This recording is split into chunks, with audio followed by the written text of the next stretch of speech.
चिन्तासन्तानहन्तारो यत्पादाम्बुजरेणवः स्वीयानां तान्निजाचार्यान् प्रणमामि मुहुर्मुहुः।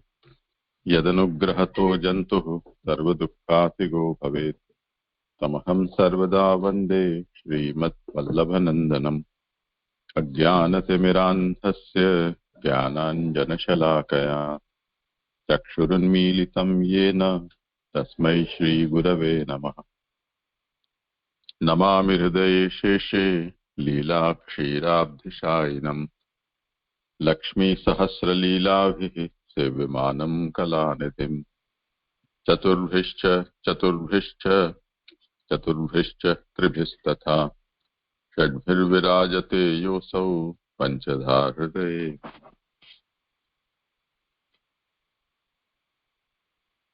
अरे हाँ, जय जय दंडवत प्रणाम। हाँ, आज मेरो क्रम है। हाँ करो। आवाज आ रही है सही? हाँ अच्छी आ रही। सर्वप्रथम छठे स्कंद को, छठे अध्याय को, द्वितीय स्कंद के छठे अध्याय को पारायण। श्री कृष्णाय नमः, श्री गोपीजन वल्लभाय नमः, श्री वाक्पति चरण कमलेभ्यो नमः, श्री गोसाई जी परम दयालवे नमः, श्री गुरुदेव चरण कमलेभ्यो नमः। ब्रह्मोवाच। प्रथम श्लोक। श्लोकार्थ।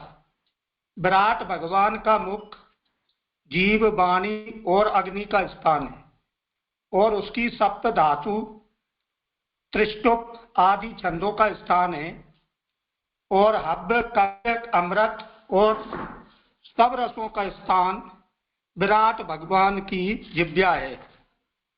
द्वितीय श्लोक। विराट के नाश का छिद्र जीव मात्र के प्राणों का और वायु का श्रेष्ठ स्थान है और भगवान का घ्राण इंद्रिय अश्विनी कुमार का औषधियों का और मोद प्रमोद हर्ष प्रहर्ष का स्थान है।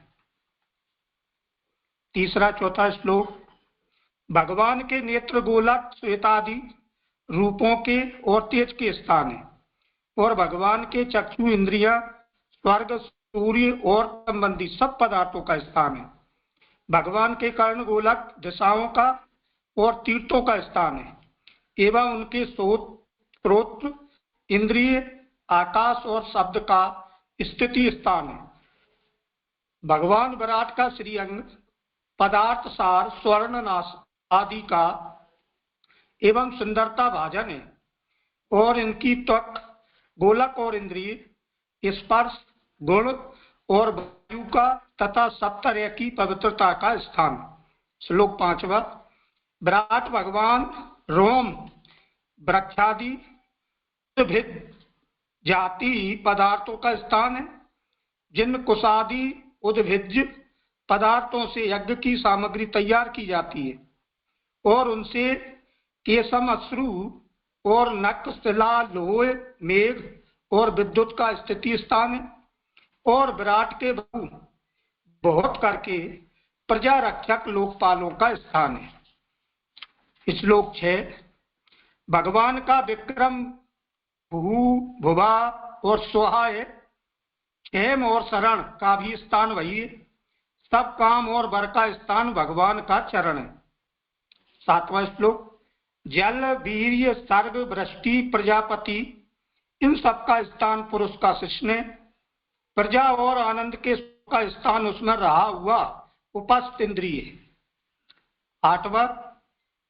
हे नारद जी, यम, मित्र और मल त्याग का स्थान भगवान की पायु इंद्रिय, हिंसा, निष्कृति, मृत्यु और नरक का स्थान गुदा है।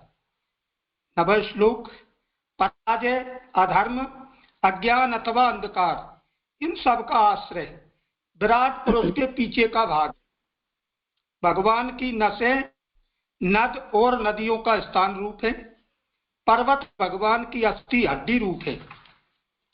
11वां श्लोकार्थ। प्रकृति, सार आदि समुद्र, पंच महाभूत और प्रलय में प्रवेश करने का स्थान भगवान का उदर पेट है। मन का स्थान भगवान का हृदय है। धर्म का, मेरा, तेरा, सनकादि कुमारों का, शिव का और विज्ञान का स्थान परमात्मा स्वयं है। 12, 13, 14 अहम भवा मैं, तुम, शिवजी और दूसरे यह तुम्हारे बड़े भाई सनकादिक तथा मरीच्यादि सुर असुर नाग नग पक्षी मृग सर्प गंधर्व अप्सराएं वृक्ष राक्षस भूतगण उरग पशु पितृ सिद्ध विद्याधर चारण द्रुम और दूसरे नाना प्रकार के जीव, जलचर स्थलचर और आकाश में घूमने वाले ग्रह, धूम्रकेतु, तारे, नक्षत्र, बिजलियां, मेघ की गर्जना, ये सब पुरुष रूप है। ऐसा इस संबंध में आगे के श्लोक में अन्वय है। 15 श्लोक। इस विराट भगवान ने इस सारे विश्व को एक बिलाद से भर रखा है, अर्थात भगवान के वितस्ती देश में अंश में यह सारा विश्व समा गया है और यह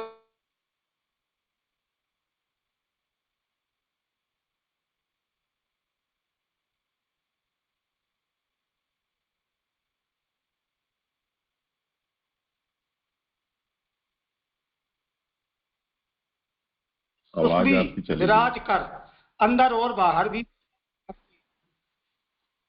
है। आवाज आ रही? हाँ, बीच में चली गई थी, अब वापस आई। हाँ जी, दोबारा पढ़ता हूँ 16वां श्लोक।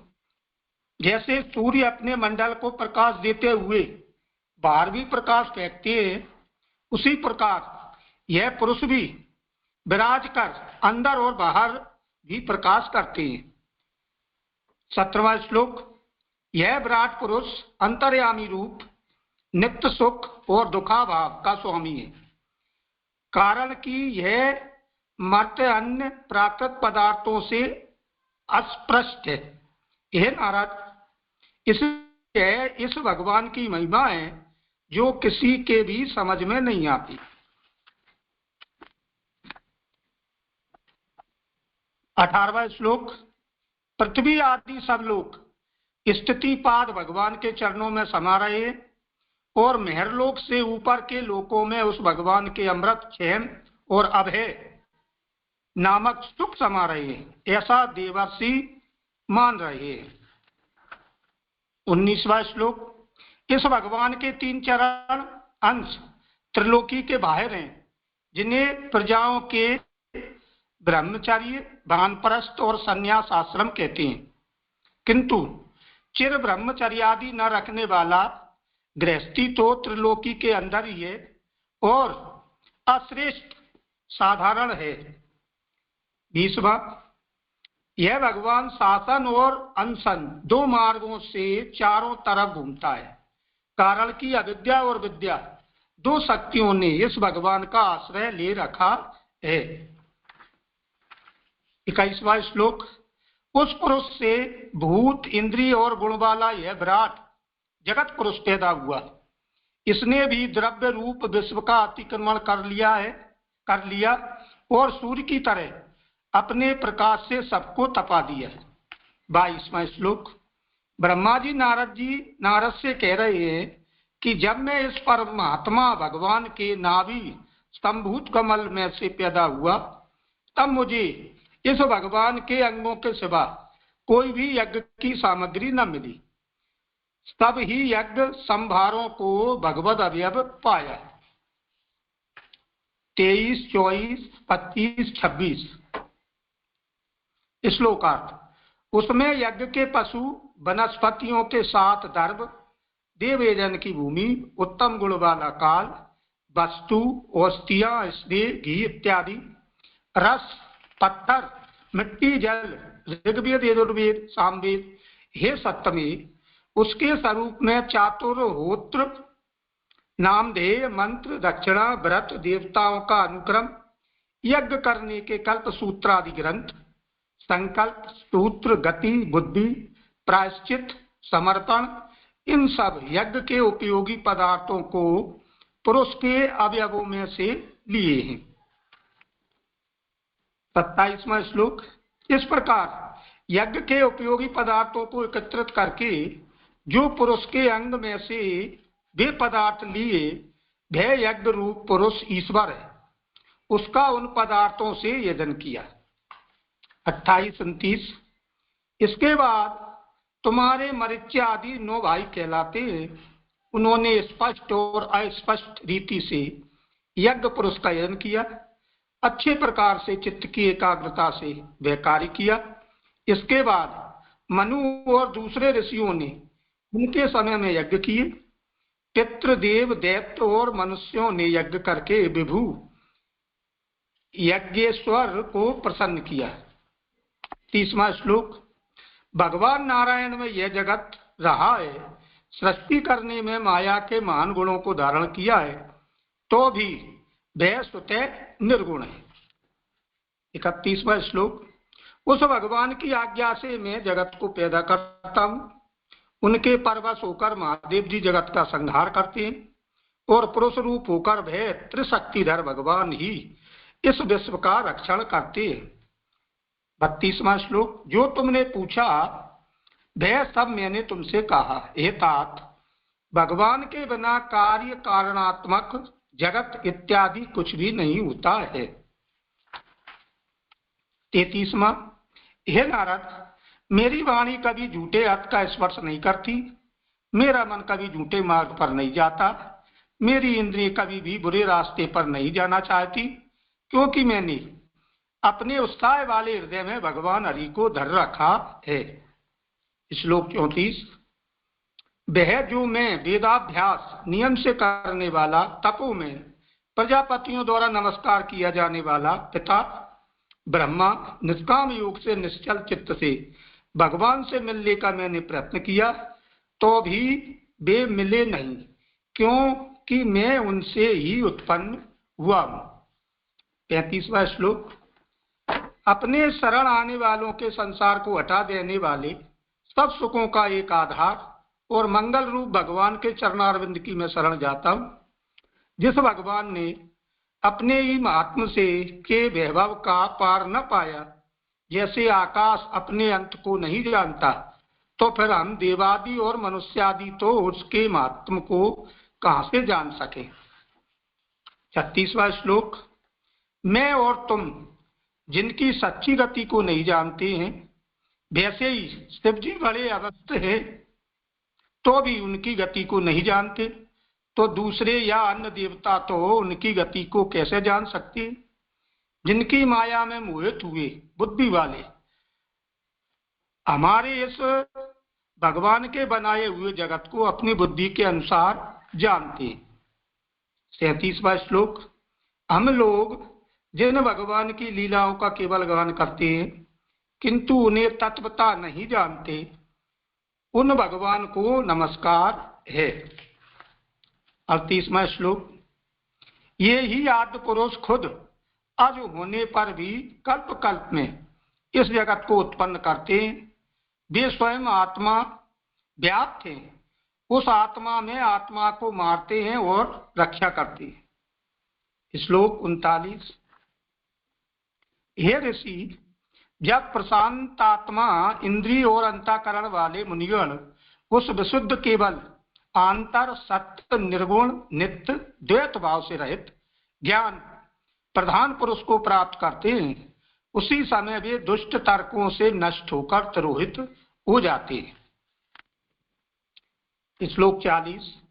हे नारद, शांत मन वाले पुरुष इस पूर्वोक्त अक्षर पुरुष को जानते, यह माना, किंतु लौकिक असत तर्कों से जब इसे जानना चाहते हैं, तब यह अंधकार में डूबकर छिप जाता है। 41वां श्लोक। पर भगवान का प्रथम अवतार पुरुष है, तदंतर काल स्वभाव सदसद्भाव वाला मन, द्रव्य पंच महाभूत, अहंकार तीनों गुण, इंद्रिय विराट स्वराट स्थावर जंगम, यह सब भगवान के अवतार कहलाते हैं। 42, 43, 44। मैं ब्रह्मा, महादेव, यज्ञ नारायण, यह मरीचि आदि प्रजेश, दक्षादि नारद, तुम्हारे जैसे भक्त सनकादि तथा चा भू भुवे स्व तल आदि लोकों के पालक एवमेव गंधर्व विद्याधर चारण आदि के ईश और यक्ष रक्ष उरग नागों के नाथ और भी ऋषियों में श्रेष्ठ पितृश्रेष्ठ दैत्येंद्र सिद्धेश्वर दानवेंद्र आदि भगवान के अवतार हैं। इनके अतिरिक्त जो प्रेत पिशाच भूत कूष्मांड आदि तथा मृग पक्षी आदि के ईश हैं, वे सब भगवद अवतार रूप है।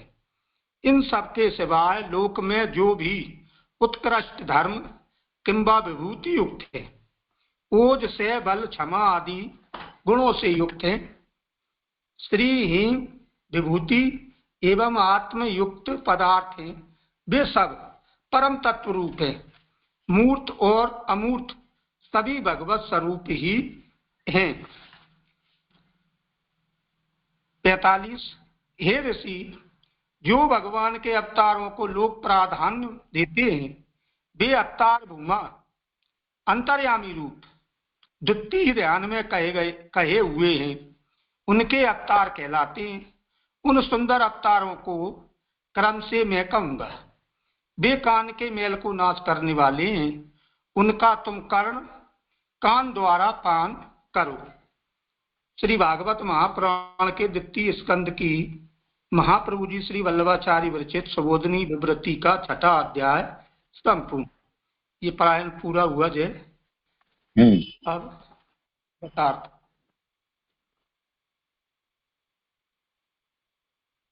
29वें श्लोक पे पेज नंबर 9 करूं जय? हाँ करो। अनित्ये जननम नित्ये परिच्छिन्ने समागमः नित्या परिच्छिन्नतो तनु प्राक्ट्यम सत्वता सुतः सूक्तार्थ कथनम मध्ये भजनार्थम ही सर्वथा। अनित्य शरीर की उत्पत्ति होती है और नित्य तथा परिच्छिन्न शरीर में समागम होता है। नित्य तथा अपरिच्छिन्न शरीर में प्रागट्य दो तरह से होता है, एक आवेश रूप से और दूसरा अवतार रूप से। इससे लोक में भी वस्तु की उत्पत्ति के निर्धारण से वजन का निर्धारण होता है। जैसे एक किसी की बनाई हुई मूर्ति होती है, दूसरी जिस मूर्ति में प्राण प्रतिष्ठा आदि करके आवाहन किया जाता है वह, और तीसरी मूर्ति वह है जो केवल जो स्वतः ही प्रकट होती है, जैसे वेंकटेश आदि की मूर्ति। मैंने यहाँ पे ये समझा रहे हैं कि नित्य शरीर की उत्पत्ति होती है, नित्य तथा परिच्छिन्न शरीर में समागम होता है। जो अनित्य शरीर है उसकी उत्पत्ति होती है और नित्य परिच्छिन्न शरीर में उसका संगम हो जाता है। नित्य तथा अपरिच्छिन्न शरीर में प्रागट दो तरह से होता है। तो यह प्रागट का प्रकार बता रहे हैं, एक आवेश रूप से और दूसरा अवतार रूप से। किसी की बनाई हुई मूर्ति माने एक किसी की बनाई हुई मूर्ति, और दूसरी जो मूर्ति जिसमें प्राण प्रतिष्ठा आदि करके आवाहन किया जाता है, माने एक सीधी मूर्ति है और दूसरी प्राण प्रतिष्ठा के द्वारा उसमें आवाहन किया जा रहा है, और तीसरी वह जो स्वतः ही प्रकट होती है, जैसे वेंकटेश आदि की मूर्ति जिसमें भगवान की नित्य स्तुति होती है, उसे अवतार कहते हैं। परिमित काल तक जिसमें भगवान की स्थिति रहती है उसे आवेश कहते हैं, माने कुछ समय तक जिसमें भगवान का आवेश रहता है उसे आवेश कहते हैं। प्रथम प्रकार की मूर्ति का भजन लौकिक है, माने जो बनाई हुई मूर्ति है, केवल बनी हुई मूर्ति है, उसका भजन लौकिक है। द्वितीय प्रकार की मूर्ति का भजन वैदिक है, माने आवाहन विसर्जन की क्रिया द्वारा उसका वैदिक प्रकार से। तथा तृतीय प्रकरण की मूर्ति का भजन आंतरानुभव सिद्ध है, और तीसरी वेंकटेश की जो मूर्तियां हैं उनका भजन आंतर अनुभव सिद्ध है। इस तरह पंचम एवं षष्ठ अध्याय का अर्थ कहकर अब सप्तम अध्याय के अर्थ को कहते हैं। ये भागवतार्थ पूर्ण हुआ है। उसके बाद पुरुषोत्तम सहस्त्र नाम में, नाम तो मुझे हालांकि नहीं लगा, लेकिन 99वां नाम सर्वकर्ता, सारे विश्व को बनाने वाले, कुमार आदि सर्वकर्ताओं जैसे सर्व रूपों को रचने वाले, विश्व में जो कोई कुछ भी कार्य करता है वह भगवान की शक्ति से ही कार्य करता है, अतः भगवान ही सर्व करता है। यहाँ पे जो महाप्रभु जी ने 99वां नाम दिया है। सर्व वेद सूत्र गीता इत्यादि में परमात्मा का कर्तृत्व भली प्रकार दिग्दर्शित किया गया है। कुमार घड़ी का करता है, वो भी भगवत इच्छा से ही। वैसे ही सृष्टि के रचनाकार ब्रह्मा जी, पालनहार विष्णु और संहारक महादेव जी इत्यादि जो कर्ता प्रतीत होते हैं वो भगवान की आज्ञा के अधीन होकर उनकी शक्ति से ही कार्य करते हैं, ना कि स्वतंत्र रीति से। उन कर्ताओं में वैसे वैसे रूपों से प्रभु ही विराजे हुए हैं और उनसे वो कार्य संभव होता है, माने प्रभु के द्वारा ही। अन्यथा कुछ भी किसी से कार्य हो नहीं सकता। इस कारण प्रभु सर्व कर्ता है। इसमें ये एक ही नाम है, दूसरा विशारदा है जो शायद नहीं है।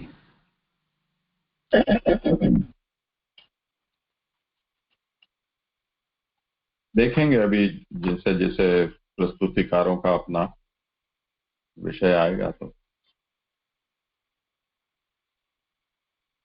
क्योंकि 7वें में नानावतार कर्ता ये साफ अध्याय के अर्थ से ही पता चलता है।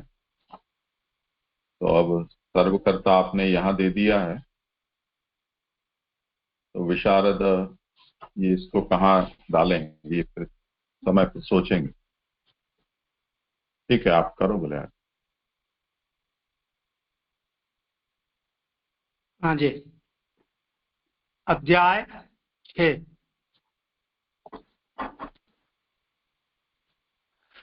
हम अभी सुबोधनी जी का पारायण कर रहे हैं। सुबोधनी जी श्री भागवत के ऊपर महाप्रभु जी की टीका है, उसमें महाप्रभु जी ने 7 प्रकार से भागवत के अर्थ किए। सबसे पहले शास्त्रार्थ आनंद रूप हरि की 10 विध लीलाओं, द्वितीय स्कंदार्थ द्वादशांगो व पुरुषो, जिस प्रकार पुरुष के 12 अंग उसी प्रकार भागवत के 12 स्कंद। और तीसरे प्रकरण विभाग, जैसे महाप्रभु जी ने प्रथम स्कंद में 3 प्रकरण उत्तम, मध्यम और हीन, उसी प्रकार इस द्वितीय स्कंद में महाप्रभु जी ने इनके 3 प्रकरण विभाग किए।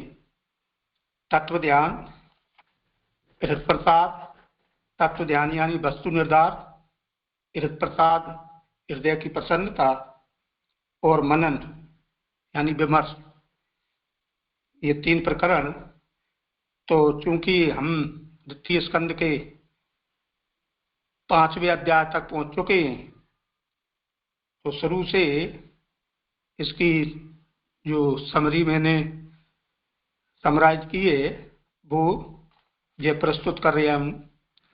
प्रथम स्कंद की समाप्ति पर राजा परीक्षित द्वारा 2 प्रश्न किए गए थे कि मरणासन व्यक्ति को क्या करना चाहिए और सर्वदा क्या करना चाहिए।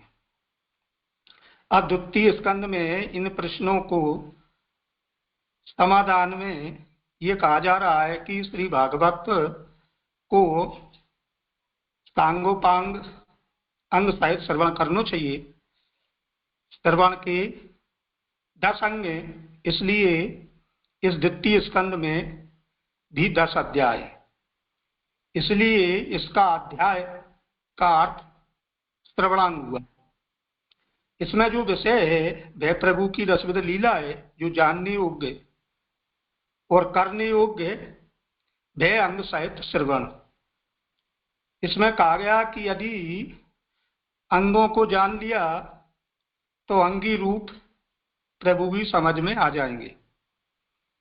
श्रवण के मुख्य 3 अंग, तत्व ध्यान, वस्तु निर्धार, हृदय प्रसाद हृदय की प्रसन्नता, और मनन। इस प्रकार ये 10 अध्याय द्वितीय स्कंद में कहे जा रहे हैं। तत्व ध्यान में हमने देखा कि पहले अध्याय में स्थूल स्वरूप माने गुणातीत प्रभु के स्वरूप का अवगाहन हम कर चुके हैं, और दूसरे अध्याय में भी हम सूक्ष्म सगुण स्वरूप का भी स्वाध्याय अवगाहन कर चुके हैं। तीसरा और चौथा अध्याय हृदय प्रसाद माने कहने और सुनने वाले में हृदय की प्रसन्नता होना आवश्यक है। ये श्रवण का अत्यंत आवश्यक अंग है। अगर यह नहीं हुए तो फिर शायद माने तत्व ध्यान या वस्तु का निर्धार ठीक से समझ में नहीं आया। चौथा अध्याय क्रम से श्रोता वक्ता की दृष्टि से ही है। तीसरा और चौथा अध्याय, तीसरे अध्याय में श्रोता राजा परीक्षित आदर भाव से प्रभु की लीला का श्रवण करते हैं, प्रश्न करते हैं, और चौथे अध्याय में श्री सुखदेव जी अपने हृदय की प्रसन्नता को प्रकट करते हुए उनका उत्तर देते हैं। ये हम अवगाहन पूर्व में 4 अध्यायों का कर चुके हैं। तीसरा प्रकरण जो मनन चल रहा है हमारा अभी, उसमें 5वें अध्याय का कार्य माने अवगाहन हमने कर लिया है। तो उसमें मनन के 2 प्रकार हैं, एक उत्पत्ति के द्वारा और दूसरा उपपत्ति के द्वारा। अभी हम 6ठे अध्याय का मनन विमर्श करेंगे। इससे पूर्व 5वें अध्याय का अवगाहन हम कर चुके हैं, जिसमें स्थूल मूर्त ब्रह्मांड की उत्पत्ति कैसे हुई वो हम पूर्ण कर चुके हैं। थोड़ा उसका विवरण माने ब्रह्मांड की उत्पत्ति कैसे हुई तो उसमें अपन में माने संक्षेप में जो मुझे समझ में आया कि काल कर्म स्वभाव को माया के साथ प्रभु ने ग्रहण किया।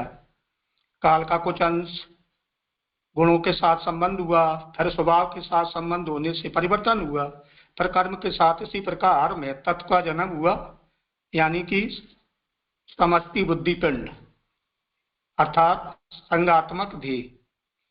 महत्व जब बदला तो पुनः रजोगुण सतोगुण और तमोगुण प्रदान हुआ। तमस जिसमें विशेष है, इस तरह सबके मेल से ज्ञान क्रियात्मक पदार्थ हुआ जिसे अहंकार कहा गया।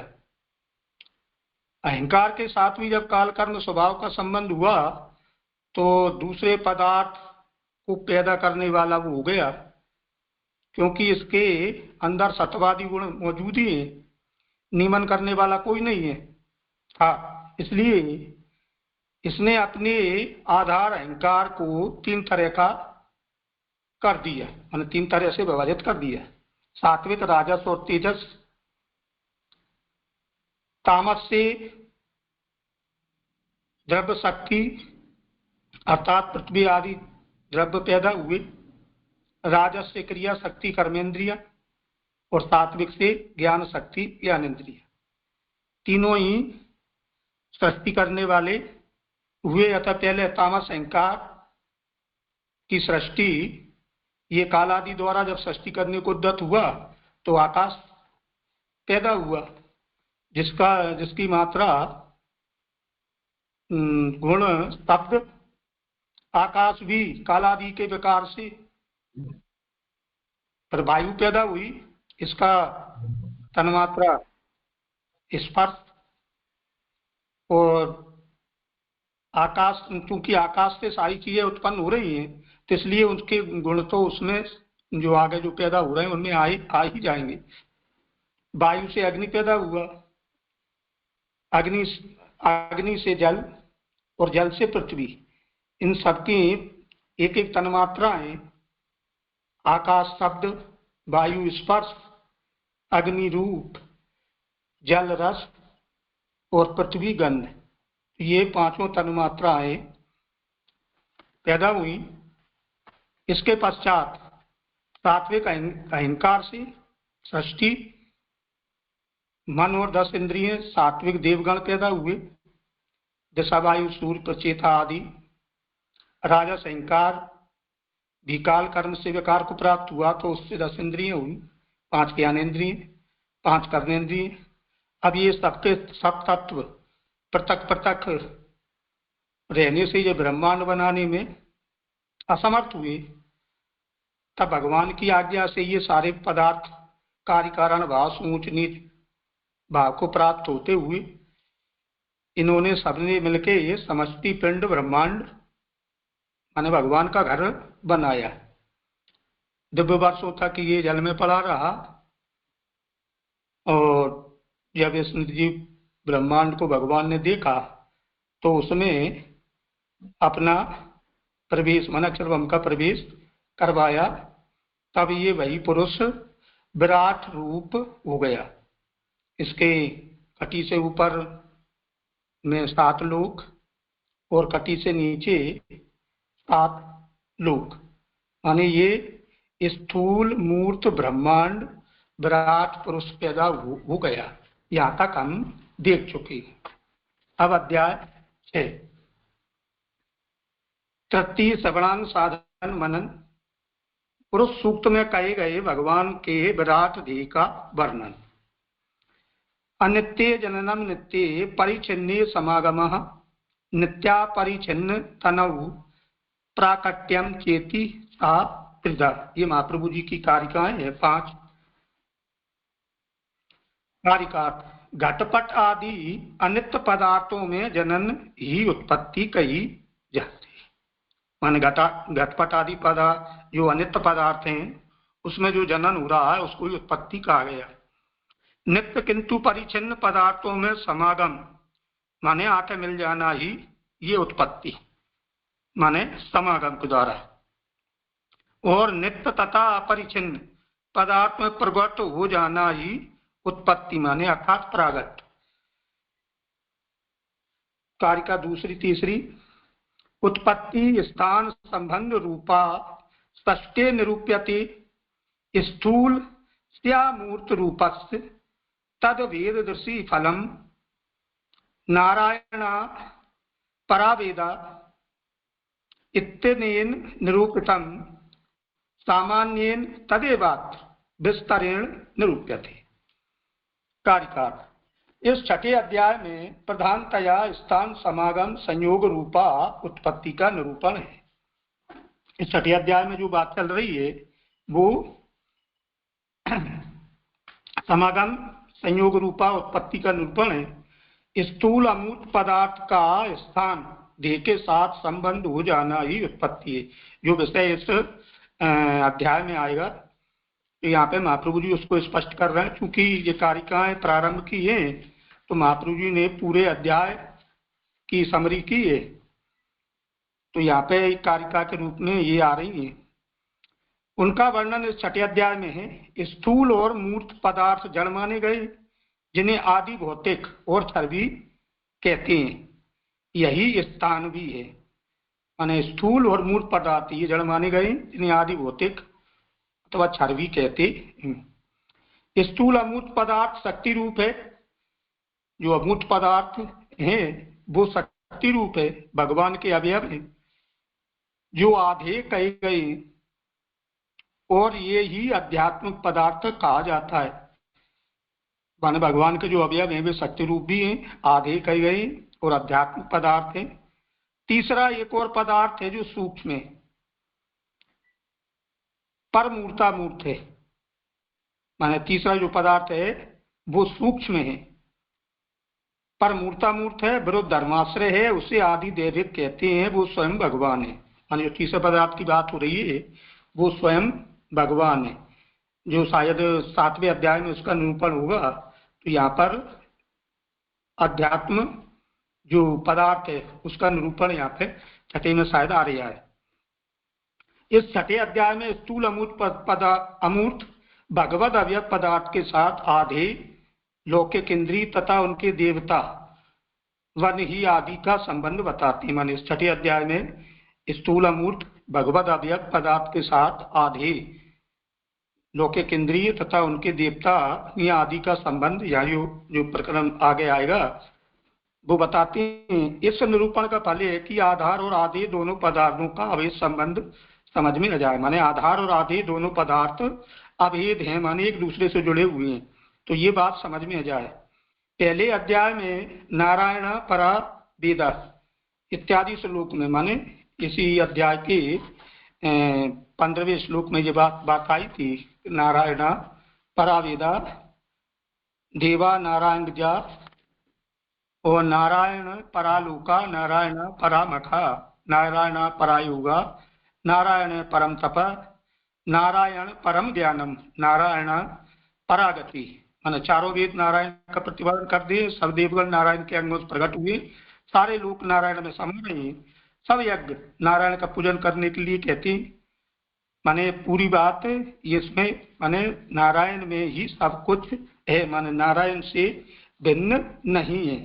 तो यही बात आधार और आधे इसमें जो कही जा रही है। संक्षेप में यह आधार आधे का अभेद निरूपण कर चुके हैं, वही अभेद इस अध्याय में विस्तार से कह रहे हैं। अब उसी को इस माने छठे अध्याय में इसी के ऊपर बात आ रही है। चौथी कारिका पौरुषेण च सूक्तेन निर्धारितम एहोदितम कार्यस्त वस्त्वभेदोपि महत्तम पर तस्तथा। कारिका सहस्त्र शीर्षा पुरुषा इत्यादि पुरुषसूक्त छांदोग्य आदि उपनिषद में आधाराधि विश्वपति दोनों का भेद निश्चित कर दिया है। माने ऋग्वेद का जो पुरुष सूक्त में ब्रह्मांडी सत्ता सर्वव्यापकता दिव्यता की जो बात आई है, उसकी बात यहाँ पे महाप्रभु जी कह रहे हैं कि भाई ये अभेद हैं। माने विश्व और विश्वपति, उसे ये छठे अध्याय में कहा गया है। और कार्य कारणों का कारण वस्तु के साथ वस्तु अभेद भी कहा है। और कारण रूप भगवान सर्वश्रेष्ठ है, इसलिए उनका महत्तम भी कह दिया है। पांचवी कारिका अमूर्त रूपम साधर्मीयम साधर्मम सर्वत्रैव हरेर्व्रत तेन सिद्धो वस्तु भेदा स्थूलम ध्यानम च सिद्धति। कारिका जहां कहीं भी भगवान के साथ अविच्युत संबंध रखने वाले अवयव रूप पदार्थों का निरूपण किया गया है, वहां भागवत गीता उपनिषद आदि में सब ही जगह उनका अक्षर ब्रह्म रूप भगवान के साथ भोसा अमूर्त रूप एकता किंबा साधर्म्य मान समानता प्रतिपादन किया गया। तो यहाँ ये अभेद की बात बता रहे हैं कि भागवत गीता उपनिषद आदि में भी सब जगह अक्षर ब्रह्म का भगवान के साथ साधर्म समानता का प्रतिपादन हुआ है। उस समान धर्मता रूप एक से ही वस्तु का भगवान के साथ अभेद सिद्ध हो जाता है। वही बात यहाँ पे आ रही है कि वो समान धर्म रूप का से ही वस्तु का और भगवान माने वस्तु का भगवान के साथ अभेद सिद्ध है, माने भिन्न नहीं है। इंद्रियातीत रहते भी जो केवल मन से ही देखा जाता हो वह अमूर्त पदार्थ है।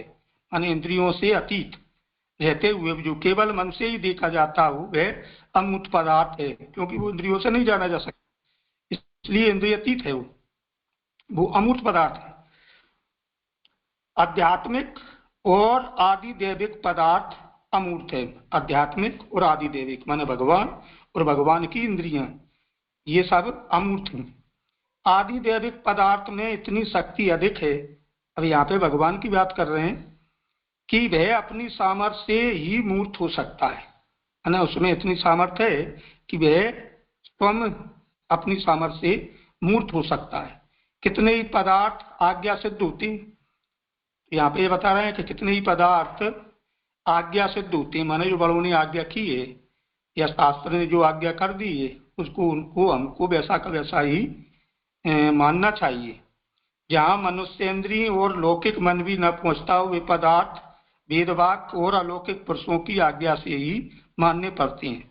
माने जहाँ तक मनुष्य की इंद्रियां आदि लौकिक मन भी न पहुंचे तो वे पदार्थ वेद वाक्य या अलौकिक पुरुषों की आज्ञा से ही मानने पड़ते हैं। माने उन पदार्थों को बड़ों ने जो कहा है उसकी प्रकार मान लेना चाहिए।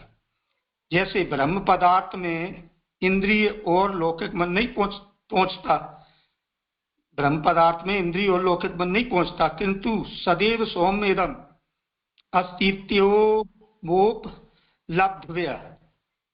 माने ये वाक्य कठोपनिषद का है 21:3-13। मैंने इसको ढूंढा, इसका आशय जानना चाहा तो यहाँ के उसको उसी रूप में स्वीकार करना चाहिए। मुझे कुछ ऐसा समझ में आया कि यहाँ ये बात कह रहे हैं कि जो माने वेद वाक्य हैं, वेदों ने जो कह दिया है उनको उसी रूप में मानना चाहिए। आदि वेद वाक्य और गीता पुराण आदि अलौकिक पुरुषों के कथन से वैसा ही मानना ही पड़ा है। इसी तरह वह अतीतेंद्रीय एवं लौकिक मन से भी आध्यात्मिक स्थान रूप पदार्थ के साथ जो आदि दैविक आदि का भी संबंध है, माने जो अतीन्द्रिय है, माने इंद्रियों से नहीं जाना सकता, लौकिक मन से भी नहीं जाना, माने आध्यात्मिक जो पदार्थ है, स्थान रूप जो पदार्थ के साथ जो आदि दैविक आदि का भी संबंध है, माने आध्यात्मिक और आदि दैविक का आधार आदि का जो अभेद संबंध है, अगम्य है। अतएव वह उपनिषद आदि और इस अध्याय में कहे गए अलौकिक पुरुष के कथन से माननीय है। वह अलौकिक पुरुषों ने जैसा कहा है वैसा ही माननीय है। नीचे बात आ रही है, ब्रह्मा जी और श्री सुख दोनों ही अलौकिक पुरुष हैं। माने ब्रह्मा जी भगवान से प्रकट हुए और सुखदेव जी तो हैं ही, ज्ञानावतार व्यास जी के द्वारा प्रागट उनका है और वैसे भी ज्ञानावतार हैं। भगवान की और स्थान रूप पदार्थों की समान धर्मता ब्रह्मा ने उत्पत्ति रूप से कही है और श्री सुखदेव जी ने प्रथम अध्याय में कहे गए स्थूल ध्यान को भगवत सिद्ध करने के लिए वस्तुत भेद का निरूपण किया है। ये हमने प्रथम अध्याय में जहाँ गुणातीत ब्रह्म की बात आई थी, वहाँ इससे भगवान का स्थूल ध्यान सिद्ध होता है। यहाँ तक ये कारिकाएं पूरी हुई। अब यहाँ से आभास आ रहा है, जिसमें मुझको जितना समझ में आया उसमें उतना मैंने कहा। किसी को कुछ और विशेष प्रकट करना हो। जी प्रणाम जी। जैसे यहाँ पे ये जो कारिका में ये थोड़ा स्पष्ट करना था कि हम ये जो स्थूल अमूर्त पदार्थ का ये दूसरी और तीसरी कारिका जो है उसमें मैं ले रहा हूँ कि स्थूल अमूर्त पदार्थ का स्थान पदार्थ के स्थान संबंध हो जाना ही उत्पत्ति है। तो यहाँ पे स्थूल अमूर्त पदार्थ से क्या लेना, जैसे जीव को ही लेना या कुछ और? करें समाधान। प्रारंभ में ही, हाँ जी, दूसरी लाइन में। हाँ दूसरी लाइन, कारिका अर्थ में दूसरी लाइन है। हाँ दूसरी लाइन, नित्य किंतु परिच्छिन्न पदार्थों में समागम आकर मिल जाना ही उत्पत्ति है। तो ये बात इस अध्याय में आ रही है ना, भगवान के अलौकिक जो इंद्रियां हैं, ठीक है ना। तो जैसे पूर्व में जो बात आई थी,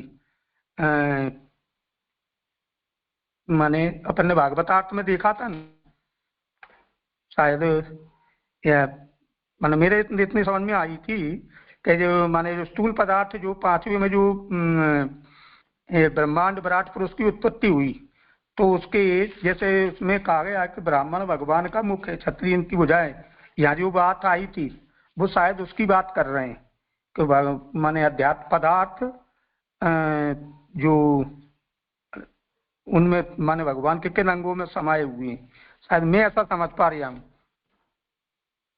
यही इसका स्पष्टीकरण है ना, आगे के पैराग्राफ में तो है, जो शब्द ऊपर प्रयोग किए उसी की तो व्याख्या है नीचे। स्थूल अमूर्त पदार्थ क्या है? शक्ति रूप है, वह शक्ति रूप है, भगवान के अवयव हैं जो आधे कहे गए। और यही आध्यात्मिक पदार्थ कहा जाता है। तो आदि भौतिक आध्यात्मिक और आदि दैविक, तो इसमें यहाँ आध्यात्मिक का निरूपण किया जाना है, स्थूल अमूर्त का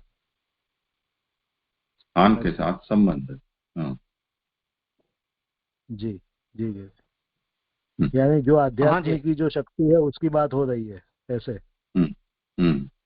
जी जी जी। हाँ, और देखिए यहाँ पे, हाँ पूछ लूँ एक बार, ले लीजिए आप। यहाँ पे ये दूसरी लाइन जो है कि तीसरा एक और पदार्थ है जो सूक्ष्म है पर मूर्त अमूर्त है, विरुद्ध धर्माश्रय है, उसे आधिदैविक कहते हैं।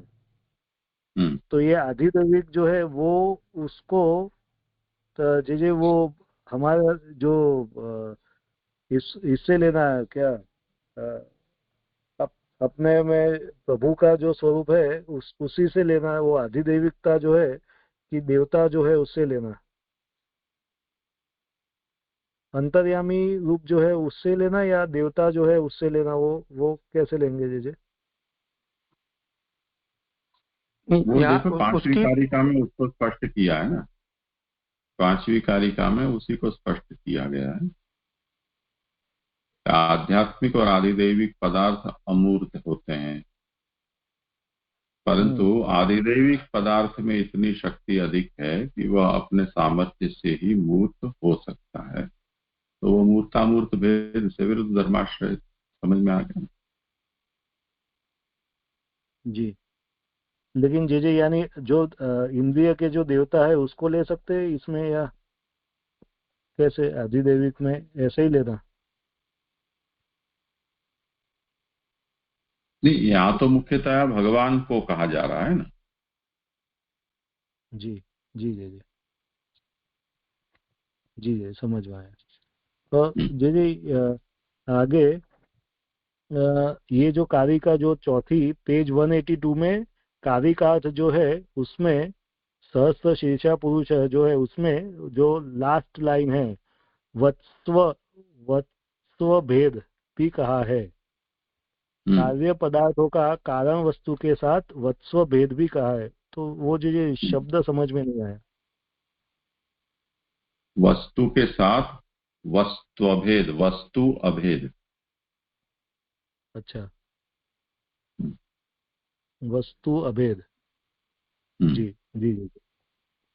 और लास्ट एक क्वेश्चन ये था जी, ये पांचवी कारिका में ये जो है इंद्रिय बीच की पांचवी लाइन है, इंद्रियातीत रहते भी जो केवल करता है वो वह अमूर्त पदार्थ है।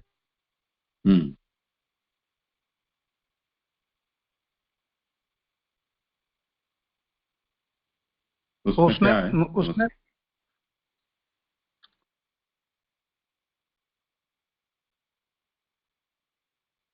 प्रश्न क्या है इसमें? हाँ आया दीजिए, आवाज आया? नहीं, प्रश्न से इसमें समझ में नहीं आया, पंक्ति तो आ गई।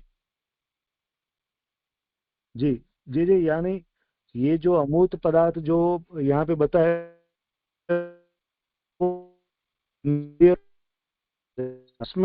इसमें क्या लेना, इसमें कोई एग्जांपल या कैसे लेना दीजिए? नहीं, जैसे आत्मा है, स्पष्ट नहीं हो रहा है। वो आत्मा का ज्ञान अच्छा। इंद्रियों से नहीं हो सकता है। हमारी जो इंद्रियां हैं वो आदि भौतिक पदार्थों का ही ग्रहण कर सकती है। तो आध्यात्मिक या जिनको सूक्ष्म कहा जा रहा है उनका ग्रहण हमारी ज्ञानेंद्रियां नहीं कर सकती हैं, परंतु मन से उनका साक्षात्कार हो सकता है। तो जो अमूर्त पदार्थ क्या समझना, तो अगर हमें उनके नाम पता ना हो तो इतना समझ सकते हैं कि जो पदार्थ हैं पर हमारे ज्ञानेंद्रियों का विषय जो नहीं बन पाते हैं। यानी जो योगी जो है वो जो मन से उसकी साक्षात्कार कर सकते हैं ऐसे आत्मा का। जी जी जी जी, प्रणाम जी जी। दंडवत प्रणाम जी जी। जैसे यहाँ पे कारिका में, पहली कारिका में ये बात आई जो उत्पत्ति के 3 प्रकार महाप्रभु जी ने बताए कि पहला जो अनित्य पदार्थ है उनमें उत्पत्ति कैसे होती है, फिर दूसरा आया कि नित्य और परिच्छिन्न पदार्थों में ये समागम के द्वारा उत्पत्ति होती है, और फिर नित्य और अपरिच्छिन्न पदार्थ में कैसे प्रकट हो जाना उत्पत्ति है। जैसे तो इसमें जो समागम के द्वारा नित्य परिच्छिन्न पदार्थों की उत्पत्ति आई, और फिर दूसरी कारिका की शुरुआत में ये बात आई कि इस छठे अध्याय में प्रधानतया स्थान समागम संयोग रूपा उत्पत्ति का निरूपण कहते हैं। जैसे तो इन दोनों को एक साथ जोड़ के समझ सकते हैं कि यहाँ पे ये जो उत्पत्ति के 3 प्रकार आए उसमें से जो दूसरा प्रकार है वो छठे अध्याय में आ रहा है। और बिल्कुल जी जी, तो जो पहला प्रकार है वो 5वें अध्याय को समझे जैसे जो अनित्य पदार्थ में। जी जी जी जी जैसे तो ये भागवतार्थ प्रकरण में भी यही विषय को श्री महाप्रभु जी ने एक उदाहरण से भी बताया कि जो भगवत मूर्ति है उसमें किस प्रकार से इन तीनों प्रकार की उत्पत्ति को समझ सकते हैं। जैसे तो वहाँ पे फिर अंत में ये बात आई कि प्रथम प्रकार की मूर्ति का भजन लौकिक है, द्वितीय प्रकार की मूर्ति का भजन वैदिक है, और तृतीय प्रकार की मूर्ति का भजन अंतरानुभव सिद्ध है। तो और फिर यहाँ पे आगे जो आध्यात्मिक जो पक्ष है कारिका में उसकी बात आई कि उसका वर्णन यहाँ पे हो रहा है। तो ये जो द्वितीय प्रकार की मूर्ति का भजन वैदिक है जैसे, तो फिर ये छठे अध्याय में ये जो वैदिक प्रकार का भजन है इसको फिर बात चलेगी। ये तो क्या है कि भगवान के विराट स्वरूप में जो जो स्थान है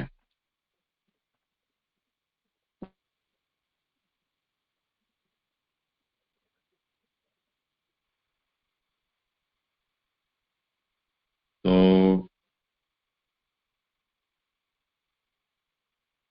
अनित्य का जैसे 5 भौतिक सृष्टि का प्राकट्य बताने के बाद अब जो आध्यात्मिक है जो नित्य परिच्छिन्न है उनके समागम का यहाँ वर्णन कारिका दूसरी उसमें इसका निरूपण आचार्य चरण ने किया। ये अध्याय का ये विषय है। तो जो कुछ भी प्रकट हुआ है उनके नाम जो कुछ भी हो परंतु हैं वो भगवान के अवयव। तो जो कलपुर्जे से कोई चीजें बनी हो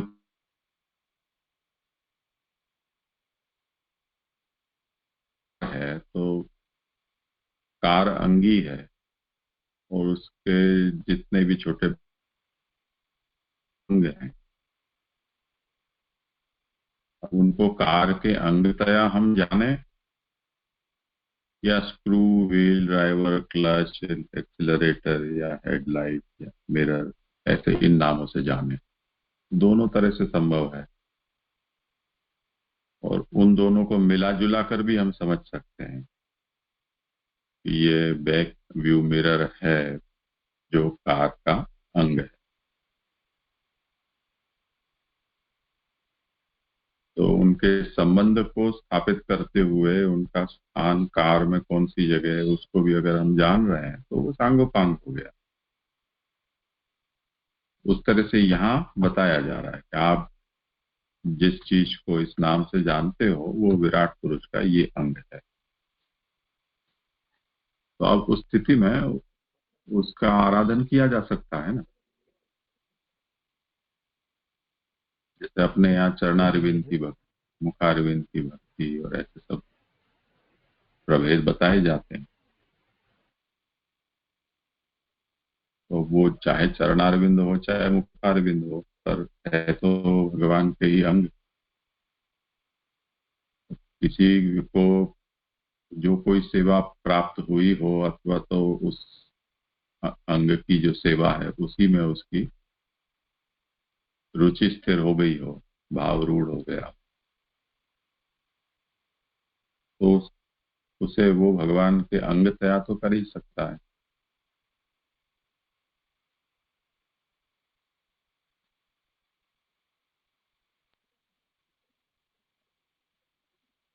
जी जी जी, स्पष्ट हुआ जी।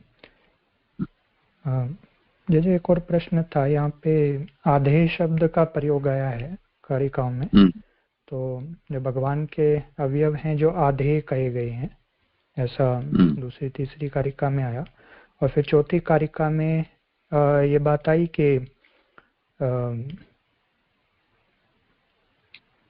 आदि उपनिषदों में आधार आधे विश्वपति दोनों का अभेद निश्चित कर दिया है।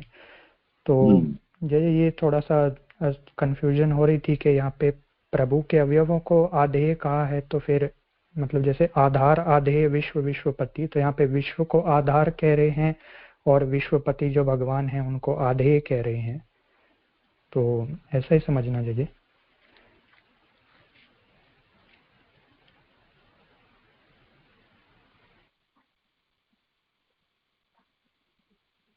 नहीं, इसको यथाक्रम नहीं लेना चाहिए जी। आधार आधे में आधार बराबर विश्व और आधे बराबर विश्वपति ऐसे लेने की आवश्यकता नहीं है। उस पर तात्पर्य का विचार करके और लेना चाहिए। जैसे मेरा हाथ है तो हम क्या कहना चाहते हैं, मैं अंगी हूं, हाथ मेरा अंग है। मैं आधार हूं, हाथ आधेय। तो विश्वपति भगवान आधे नहीं आधार हैं, ऐसा समझना चाहिए। उनके अंग हैं वो, उनमें आश्रित हैं, तो वो आधे हैं।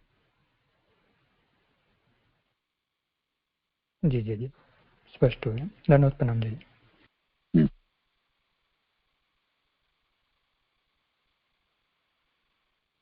करो आगे। हाँ जी, अब यहाँ पे आवासार्थ, प्रथम श्लोक का आवासार्थ आ रहा है। पूर्व अध्याय में उद्देश्य कथन मात्र से मूर्त पदार्थों का निरूपण किया गया था। पिछले 5वें अध्याय की बात के मूर्त पदार्थ का निरूपण किया गया था, अर्थात विराट पुरुष का। पर संदेह रह गया कि ये पदार्थ कहाँ से आए। तब पंचम अध्याय में उन सब की ब्रह्म से जन्म रूपा उत्पत्ति कही गई। शायद ये चौथे अध्याय से या प्रारंभ से बात आ रही है। तो ये 5वें में जो उत्पत्ति की बात आई है, पंचम अध्याय में उनकी ब्रह्म से जन्म रूपा उत्पत्ति कही, माने मूर्त पदार्थ की। जिन कालादि पदार्थों का कुछ भी निरूपण पूर्व अध्याय में नहीं आया था, उनको पंचम अध्याय में स्पष्ट ही भगवान कह दिया। अतएव उनकी उत्पत्ति होने की अपेक्षा न रही। अब इस छठे अध्याय में अमूर्त पदार्थ जीवों की मूर्त पदार्थ के साथ संबंध रूप उत्पत्ति कही जाती है। इस छठे अध्याय में जो अमूर्त पदार्थ हैं उनकी मूर्त पदार्थों के साथ संबंध रूप उत्पत्ति कही जाती है। पहले देव आदि उत्पन्न हुए ऐसा कह चुके हैं, पर वे भी स्थान संबंध ही हुए। जैसे ये बात समझ में नहीं आई मेरे कि स्थान संबंध से क्या कहना चाह रहे हैं, ऐसा समझ रखना चाहिए। उनका देह मूर्त और वे स्वयं अमूर्त पदार्थ थे। उनका देह मूर्त था और वे स्वयं अमूर्त थे। जैसे ये वायु जल आदि की बात आई शायद, या उनका देह मूर्त और वे स्वयं अमूर्त पदार्थ थे, ऐसा समझ लेना चाहिए। अब इस छठे अध्याय में उन देवगणों का कुछ निरूपण आया है, इसलिए यहाँ उनके अमूर्त अंश का भगवान के अमूर्त अंश के साथ संबंध कहा गया है, ये समझना चाहिए। ये बात छठे अध्याय में अब माने प्रथम श्लोक से आई रही है। देवगणों में मूर्त और अमूर्त दोनों अंश है। जो देवगण उत्पन्न हुए उनमें मूर्त भी है और अमूर्त भी है, और उनका अवयवी विराट भगवान है, और उनके अवयवी वो विराट भगवान में स्थित है, वहां से वो प्रकट हुए। उसमें भी मूर्तामूर्त दोनों अंश है, माने विराट में अरे विराट है भगवान है और उसमें अभी मूर्तामूर्त दोनों अंश है। अब इस षष्ठाध्याय में विराट के स्वरूप में सर्वत्र समा रहे अमूर्त अंश में देवादि के अमूर्त अंश का अभेद संबंध किंबा आधाराधे संबंध निरूपण किया जाता है। वह अमूर्त तत्व और आधाराधेय संबंध रहते भी अभेद ही भगवान का महत्तम है। माने वो जो बात आ रही है वो सब कुछ भगवान ही है, माने आधार आधे रूप से भगवान ही है, या भगवान के वो अमूर्त अंश में उनके अमूर्त अंश समाये हुए हैं। यह प्रकरण जीव का है, इसलिए इनके साधन और फल का भी उत्पत्ति के द्वारा निरूपण होना ही चाहिए। जैसे ये बात मेरे समझ में नहीं आई इसमें। और भगवान का महत्तम अमूर्त है उसे भी यहाँ कहा गया है, इसलिए इस अध्याय में उत्पत्ति के द्वारा ही संबंध, साधन, फल और महात्म, ये चार पदार्थ कहते हैं। इन चारों का अमूर्त तत्व रूप समान धर्मता समाई हुई है, इसलिए इन चारों का एक ही अध्याय में निरूपण किया गया है। यानी इस अध्याय में उत्पत्ति के द्वारा ही संबंध, साधन, फल और महात्म, ये चार पदार्थ, इसलिए इन चारों का ये अध्याय निरूपण किया है। अब सबसे पहले यह कहा जाता है कि विराट भगवान की लिंग माने सूक्ष्म शरीर सामग्री में जीवों की लिंग शरीर सामग्री समाई हुई है। माने विराट भगवान की लिंग शरीर में माने सूक्ष्म शरीर में, और जीवों की लिंग शरीर माने सूक्ष्म शरीर माने जो इंद्रिया आदि हैं वो समाई हुई है। यहाँ से पहला श्लोक प्रारंभ हो रहा है। ब्रह्मोवाच वाचाम वहनेर्मुखम क्षेत्रम छंदसाम सप्तधातवा अभ्य कव्यामृतान्नानाम जिह्वा सर्वरसस्य। श्लोकार्थ। विराट भगवान का मुख जीव, वाणी और अग्नि का स्थान है। विराट भगवान का मुख जीव, वाणी और अग्नि का स्थान है, और उसकी सप्त धातु त्रिष्टुप आदि छंदों का स्थान है, और हव्य, कव्य, अमृत और सब रसों का स्थान विराट भगवान की जिह्वा है। व्याख्या। मनुष्य आदि सब ही जीवों की बाक इंद्रियों, वाणी का और बागाधिष्ठाता अग्नि का भी स्थान भगवान का मुख है। मैंने यहाँ पे बता रहे हैं कि मनुष्य आदि जो सब जीव हैं उनकी जो बाक इंद्रियां हैं माने जो अमूर्त, उनकी वाणी का बाक अधिष्ठाता अग्नि का भी स्थान माने भगवान का ही मुख है। विवर छिद्र रूप आध्यात्मिक भगवान के मुख में मनुष्य आदि जीवों की बाघ इंद्रिय और वन ही रहता है। माने भगवान का जो मुख है विवर रूप में आध्यात्मिक भगवान के मुख में मनुष्य आदि जीवों की बाघ इंद्रिया और वन ही माने अग्नि रहता है। दोनों आध्यात्मिक होने से उनका अभेद संबंध है, तो दोनों ही आध्यात्मिक हैं। भगवान के दो मुख हैं, एक गोलक रूप और दूसरे इंद्रिय रूप। उनमें पहले अध्याय में ब्राह्मणों को भगवान का मुख कह चुके हैं। वहां ब्राह्मणों को गोलक रूप मुख समझना, पहले अध्याय में जो बात आई थी ब्राह्मण भगवान के मुख हैं, तो वहां ये कह चुके मैंने वो गोलक रूप ब्राह्मण जो गोलक रूप मुख है उसमें समझना चाहिए। और अग्नि किंबा जीवों की बाघ इंद्रियों को भगवद बाघ इंद्रिय समझना चाहिए। और जो अग्नि आदि और जीव की जो बाघ इंद्रियां हैं माने जो अमूर्त, वो भगवान की जो बाघ इंद्रियां हैं उनमें उनको समझना चाहिए। पुरुषस्य मुखम 2:5-37 में और ब्रह्मानंदम 2:1-37 में गोलक को ब्राह्मण के आए, और यहाँ अग्नि इंद्रियों को भगवान मुख कहा।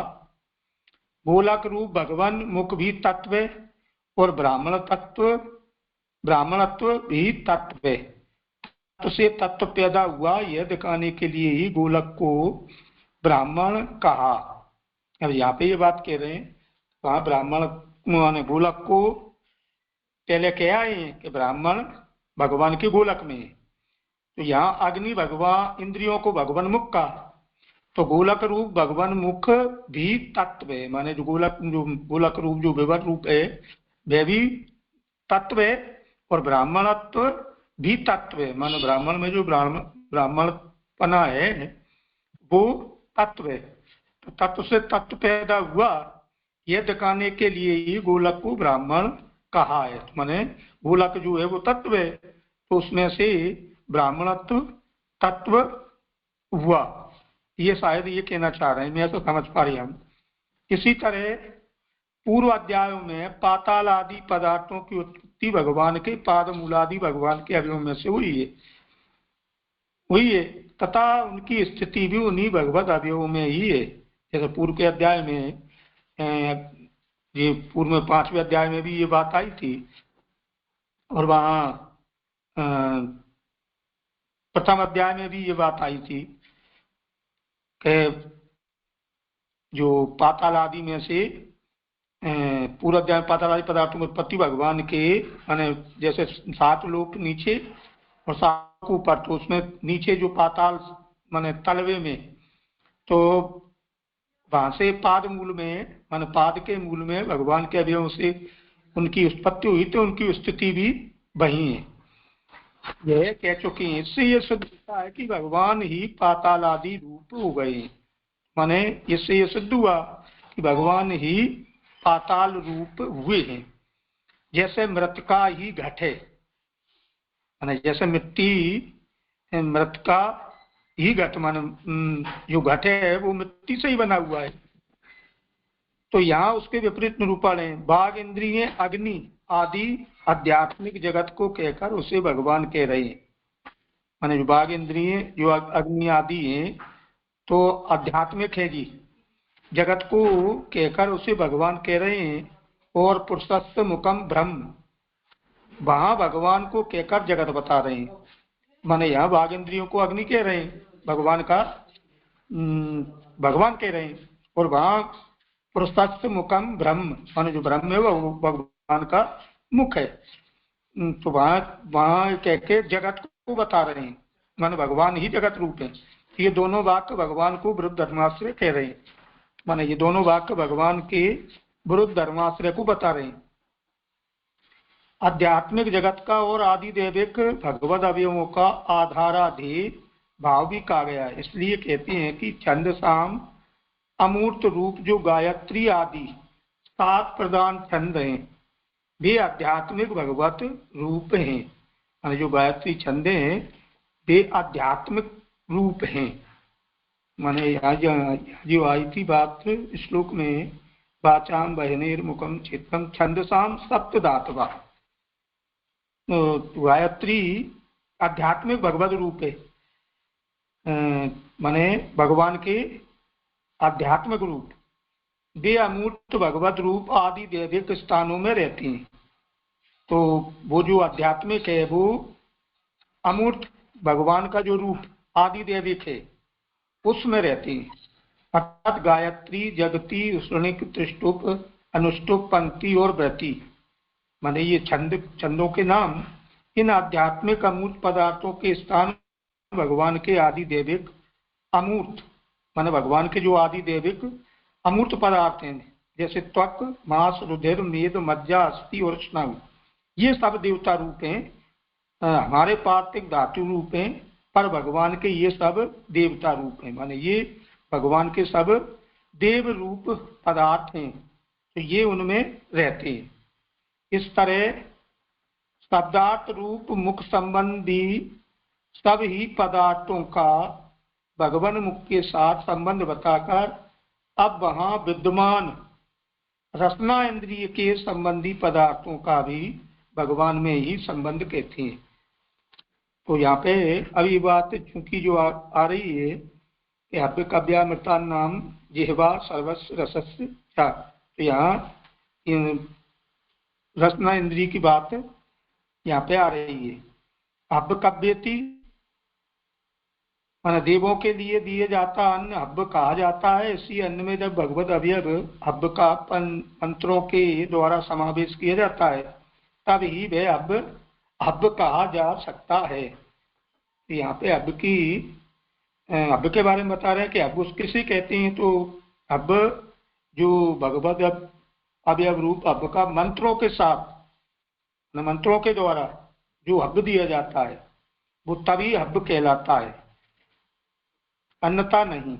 इस तरह पितरों को दिए जाते अन्न में जब भगवद अवयव रूप कब का मंत्रों से आवेश कराया जाता है तब वह कब कहा जाता है।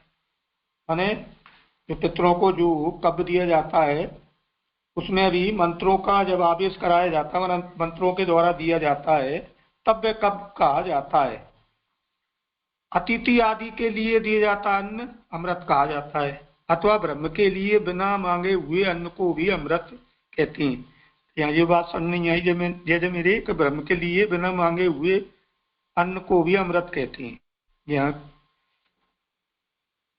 तो यहाँ अन्न की बात आ रही है। और ब्राह्मण भोजन कराने के अनंतर बाकी रहे अन्न को अन्न कहते हैं। माने ब्राह्मण भोजन कराने के बाद में जो अन्न बचता है वो उसको अन्न कहा गया है। अथवा प्राणादि द्वारा ज्ञान का साधन होने वाला अन्न अन्न कहा जाता है। ये बात भी समझ में नहीं आई जी। इस सब हब कब अमृत और अन्नों का स्थान भगवान की जिब्या है। माने जो हब कब जो अमृत आदि हैं वे उनका स्थान ये सब भगवान की जिब्या में हैं। यहाँ सर्वत्र आध्यात्मिक आदि दैविकों का अभेद संबंध समझ लेना चाहिए। तो यहाँ पे कह रहे हैं कि यहाँ सर्वत्र जो आध्यात्मिक और जो पदार्थ हैं उनका आदि दैविकों से अभेद संबंध समझ लेना चाहिए। कटु अम्ल आदि 6 प्रकार के रसों का स्थान भी भगवान की जिब्या है। यानी जो 6 रस कहे गए हैं वो भी उनका स्थान भी भगवान की, माने ये भगवान की जिब्या में है, नहीं ये भगवान की जिब्या में है, वहां से प्रकट हुए। मूल में क्या कहा है इसका स्वारस्य है कि हमारी रसनेन्द्रियों और उनके अधिष्ठाता देवता का स्थान भी भगवद अवयव जिब्या है। यानी जो 4 शब्द आया है उसका भी भाव बता रहे हैं कि ये हमारी रसनेन्द्रियां और उनका अधिष्ठाता देवता जो हैं, रसनेन्द्रियों के जो अधिष्ठाता देवता हैं उनका भी स्थान भगवान की जिब्या है। आदि भौतिक आदि तीनों पदार्थों का गत्या अगत्या अभेद है, ये तात्पर्य। इससे यह ज्ञात होता है कि हब्ब कव्य आदि को छोड़कर जो अन्य स्थित रस हैं उनका स्थान जिब्या नहीं है। तो यहाँ पे कह रहे हैं कि हब्ब कव्य आदि को छोड़कर जो अन्य स्थित रस हैं उनका स्थान जिब्या नहीं है। यह परिसंख्या यहाँ समझना चाहिए। ये समझ में नहीं आया क्या कहना चाह रहे हैं। कितने ही कहते हैं कि सर्व पद का अर्थ यहाँ संकुचित नहीं करना चाहिए, क्योंकि जब सारे जगत के साथ ही ब्रह्म का अभेद है, पूरे जगत के साथ ही ब्रह्म का अभेद है, तब लौकिक अन्नादि का भी स्थान भगवत जिब्या हो सकती है। माने जब सारा जगत ही भगवान से संबद्ध है, उसका अभेद है, तो लौकिक अन्नादि जो भी हैं वो भी भगवान की जिब्या हो सकती है। यहाँ पे जब पहला श्लोक पूर्ण हुआ, यहाँ ये मेरे ये प्रश्न थे जे यहाँ ब्रह्म के लिए बिना मांगे हुए अन्न को भी अमृत कहते हैं, जिसकी संगति कैसे? इस संगति का यहाँ प्रश्न नहीं है। मूल में जो ये कहा ना कि हव्य कव्यामृतान्नानाम जिह्वा सर्वरसस्य च, हव्य कव्य अमृत और सभी रसों का स्थान विराट भगवान की जिह्वा है। तो ये हव्य कव्य अमृत और अन्न क्या होते हैं, इन शब्दों का प्रयोग किस प्रकार के अन्न के लिए किया जाता है उसका अर्थ यहाँ महाप्रभु ने बताया है कि हव्यान्न कव्यान्न अमृतान्न इन ये किसे कहते हैं उसके एक एक के अर्थ बताए हैं। तो जो देवताओं को आहुति के रूप में दिए जाते हैं वो हव्य कहे जाते हैं, पितरों को दिया जाने वाला अन्न कव्य कहा जाता है। और अतिथि को दिया जाता अमृत कहा जाता है, और बिना मांगे आए हुए जो अन्न है उसको अमृत कहते हैं।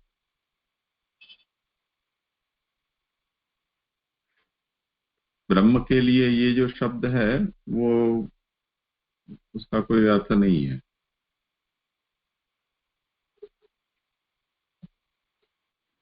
ये प्राणादि द्वारा ज्ञान का साधन होने वाला अन्न, प्राणादि द्वारा ज्ञान का साधन से क्या तात्पर्य है?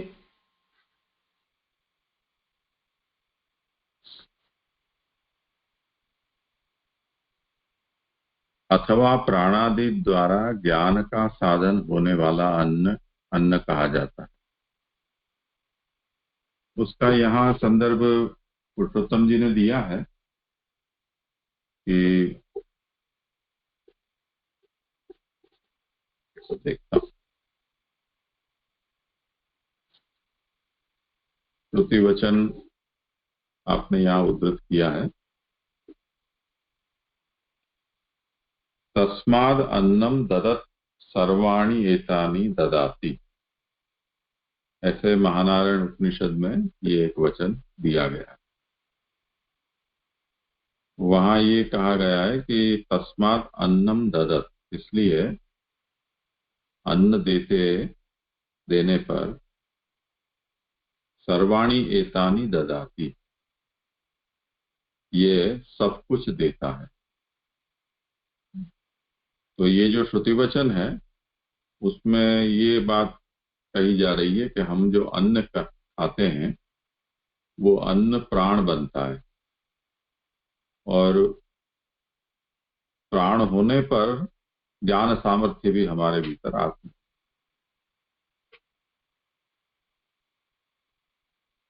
उसके लिए ये कहा है कि प्राण द्वारा ज्ञान का साधन आने वाला अन्न अन्न कहा जाता है।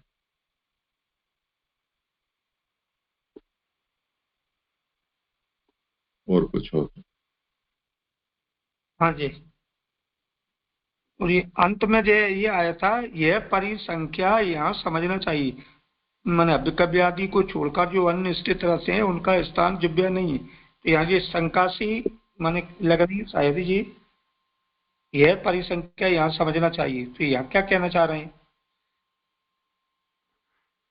मतलब एक तो हम ये कहें कि सबका स्थान भगवान की जिह्वा है,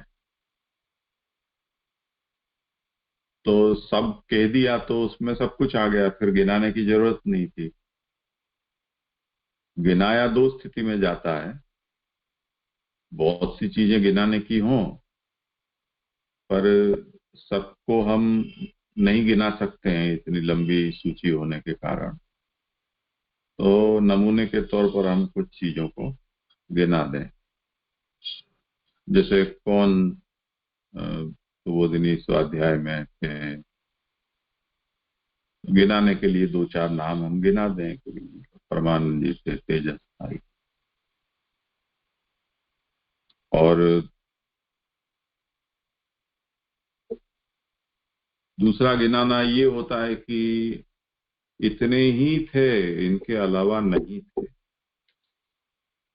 इसको परिसंख्यान कहा जाता है। तो परिसंख्यान का मतलब ये होता है कि जिनको गिनाया जा रहा हो उनके अलावा उस सूची में उनको नहीं गिनना है। तो अब यहाँ 4 गिना दिए, हव्य, कव्य, अमृत और अन्न, और इनको सर्वरस कहा, या सर्वरस को एक अलग से लिया, और अन्न के जो है उनकी 4 वैरायटी यहाँ गिना दी गई। तो इसका मतलब ये है कि इसके अतिरिक्त जो है वो अन्न भगवान की, उनका स्थान भगवान की जिह्वा नहीं मानना चाहिए। इसके लिए ये 4 खास करके गिना है।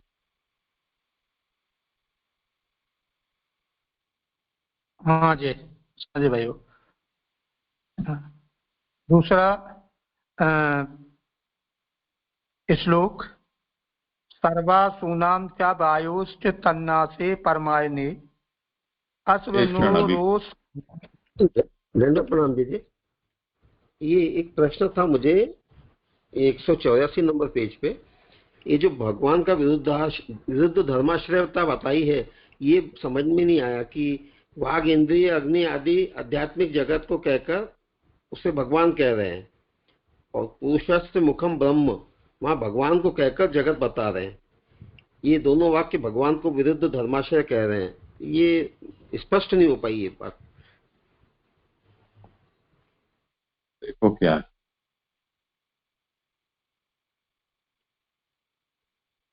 एक 184 पेज पे बीचों बीच में है। सर्वानंद जी आप फोन अनम्यूट करें। हाँ,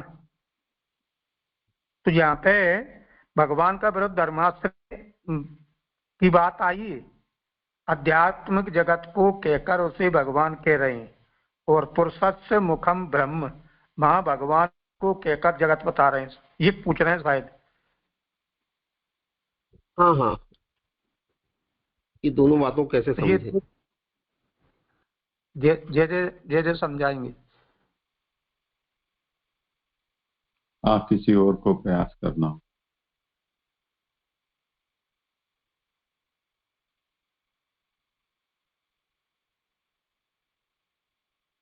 ये विषय ऊपर भी आ चुका है, इसी वचन को उद्धृत किया है जिसमें ये बताया कि अग्नि किंवा जीवों की वागेंद्रियों को भगवत वागेंद्रिय समझना चाहिए। यानी हम आपकी जो वागेंद्रिय हैं, इसी तरह अग्नि की जो वागेंद्रिय है उनको ये विराट पुरुष है उनकी ही वागेंद्रिय समझना चाहिए। तो पुरुषस्य मुखम ये 5वें अध्याय में हम देख चुके हैं। अब उसमें ये है कि एक तो वागेंद्रिय दो तरह से यहाँ वर्णित की कि एक तो गोलक रूप है और दूसरी इंद्रिय रूप है। तो जैसे वागेंद्रिय में हम मुख बोलते हैं, मुख का मतलब ओष्ठ, दांत, जिह्वा, इन सब से जो बना हुआ जो एक जहां से अन्न हमारे भीतर प्रविष्ट होता है, ऐसा एक स्थान चेहरे का।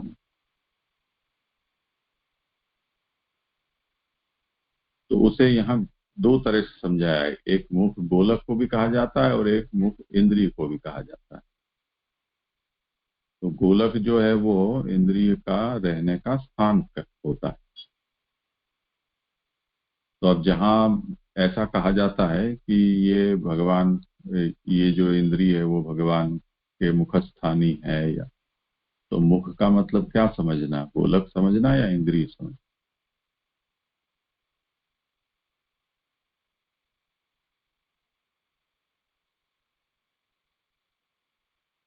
तो उस पर ये विचार यहाँ किया है कि गोलक रूप भगवान मुख भी तत्व है और ब्राह्मणत्व भी तत्व है।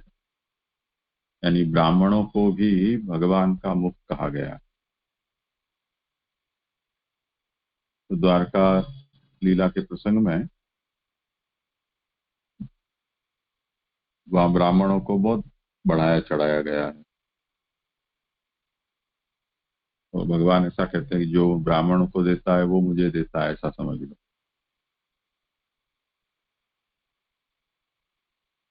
तो वहां ब्राह्मण के मुख को, ब्राह्मण को भगवान का मुख कहा गया, ऐसा निरूपण होता है। तो दूसरे यहाँ पर तेजस मेरा अनम्यूट नहीं होता।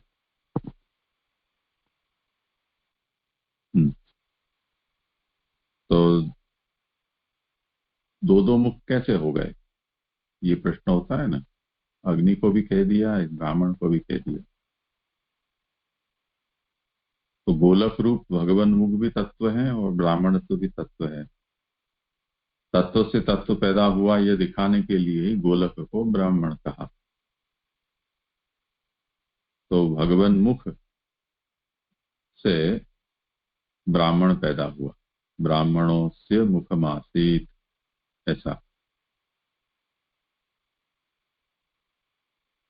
इसी तरह पूर्वाध्याय में पातालादि पदार्थों की उत्पत्ति भगवान के पातालादि पाद मूलादि भगवान के अवयव से हुई तथा उनकी स्थिति भी उन्हीं भगवद में ही, ये बता दिया था। तो पैदा भी वहां से हुआ और स्थित भी वही। तो इससे क्या सिद्ध हुआ कि भगवान ही पातालादि रूप हो गए। जैसे मिट्टी ही घड़ा होती है और मिट्टी से ही घड़ा भी बनता है।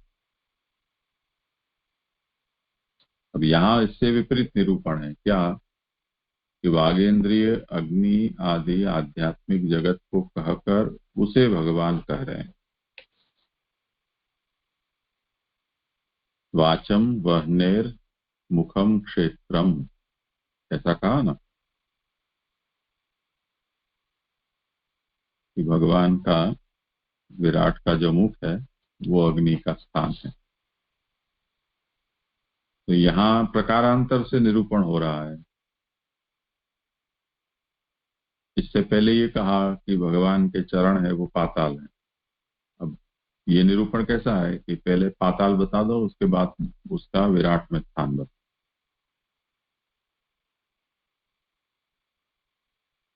तो वहां भगवान को कहकर जगत बता रहे हैं। तो ऐसा निरूपण यहाँ क्यों किया जा रहा है? इसलिए क्योंकि भगवान विरुद्ध धर्माश्रय हैं।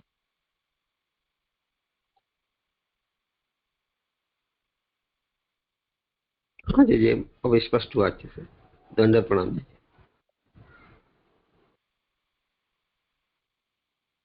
हाँ जी, आगे करूं जी, एक श्लोक और।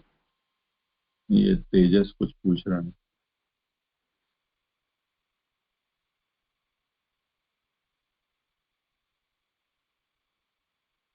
यार 10:30 तो हुए हैं, कल अब आवाज आ रहा लेना। है? हाँ, आवाज आ रही है जैसे? हाँ आवाज आई। जी जी जी, यहाँ पे ये जो बात आई कि गोलक रूप भगवान मुखी तत्व है और ब्राह्मणत्व भी तत्व है, तो आपने जो विरुद्ध धर्माशय समझाया वो तो समझ में आया, लेकिन ये थोड़ा स्पष्ट नहीं हो रहा है कि यहाँ पे भगवान मुख भी तत्व है। तो नॉर्मली तो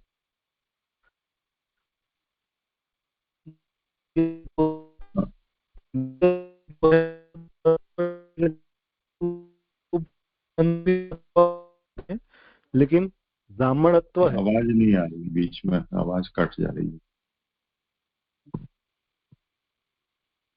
जी अब आ कोई रही बात है नहीं, जी? कल कल पूछ लेना है। समय हो गया, मैं फिर राजा का आज शायद